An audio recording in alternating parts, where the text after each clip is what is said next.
What's up, everybody? This is Jesse at Evolution Lures. Today I want to show you guys how we make our dusters that go inside some of our lures. We sell the dusters in two different sizes actually, and I'll just get these out real quick.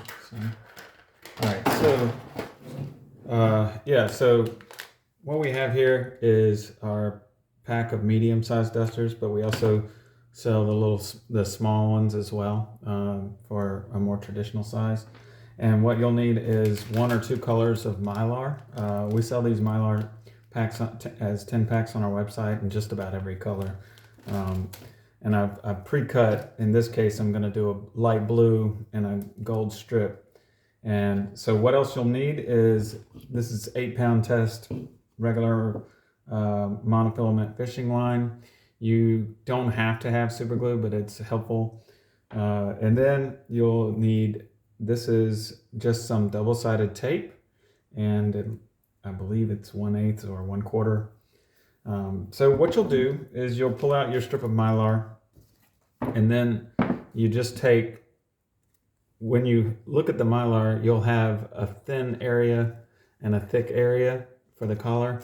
What we'll do in this case is just go ahead and double-side tape the thin area on the end there. I'm going to go ahead and take the backing off. And all we want to do now is take the head and just line it up on the collar and roll it around nice and tight.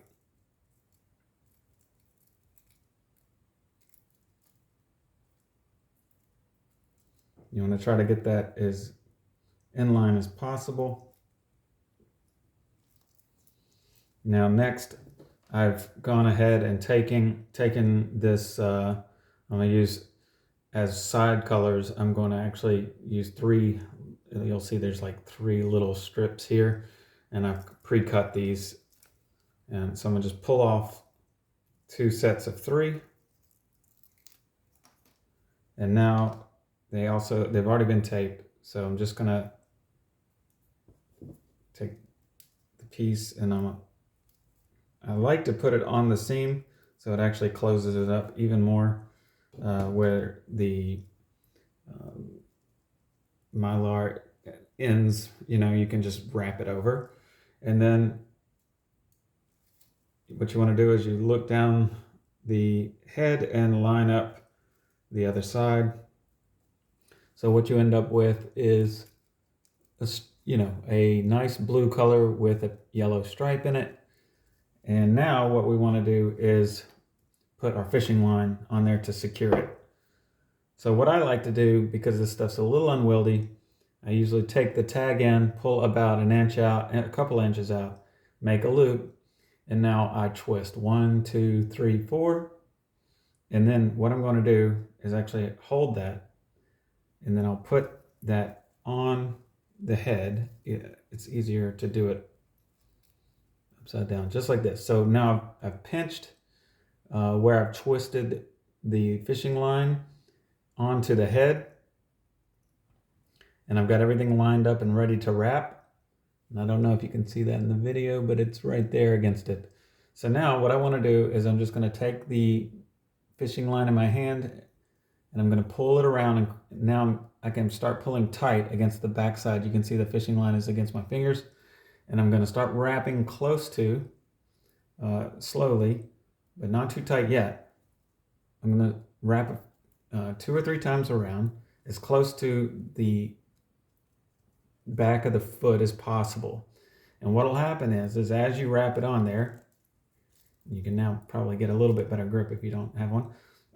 As you wrap it on, you can adjust a few things, and then wrap it on keep wrapping against the actual foot. And what will happen is that mono will slide down on there, and you want to start making nice and tight wraps, especially as you get into it more. The tighter you can get, the better. But after about 10 wraps, you should have something that looks about like this. Let's see if it'll zoom in. And then what I like to do just to finish it up I like to go all the way on. I'll just move the wrap to the other end on the front of the head side and wrap that way until the whole sort of collar area is filled up with wrapping. Now that we've got that, I'll grab the line right here, pinch it against my hand, and I'll just cut that. And now what you want to do is a bit tedious at first, you'll get the hang of it. Push that tag in back through the loop that we made originally. And I'm going to just pin it down. Now I'm going to grab the other tag in and pull that tight. And now a lot of times this is so tight, you either need pliers or I just grab it in my mouth and pull. And then once I get enough, I can pull it tight. But it should be pretty tight. So as you can see, that loop starts to close up.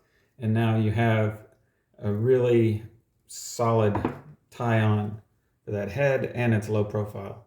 So then I'll just take my clippers and clip off the remainder. And you can see here, if it'll focus, how you can actually see through the fishing line. So it makes just a nice connector. Now, what I do when I'm done, I'm ready, I'll just take my scissors and cut off the remaining piece. And then I'll just do this to break up the Mylar. And now what you have is a nice duster for use inside of lures. You can add flashing to any trolling lure. You can probably just put this in front of a ballyhoo and run it. I've seen people catch fish just like that. It's a great cheap way to just quickly build dusters. I've seen a lot of dusters online that are quite expensive, and really this is probably the cheapest and most effective method for producing a bunch of dusters quickly. Another thing, if you want to try, I have this. This is floss, waxed floss at 30 pounds. You can actually make the dusters with that, and it's a lot less tedious than using fishing line, but it just doesn't, it doesn't look as good because you can't see through that white wax floss. So now if you want to make just a little bit of an extra effort, you can put a dab of super glue right there on the point where the line comes in. It's probably not strictly necessary, but it's something you can do if you want them to last just a little bit longer. So thanks, guys. Again, all this is for sale on our website, evolutionlures.com. Let me know what you guys think. Thanks. Have a great day.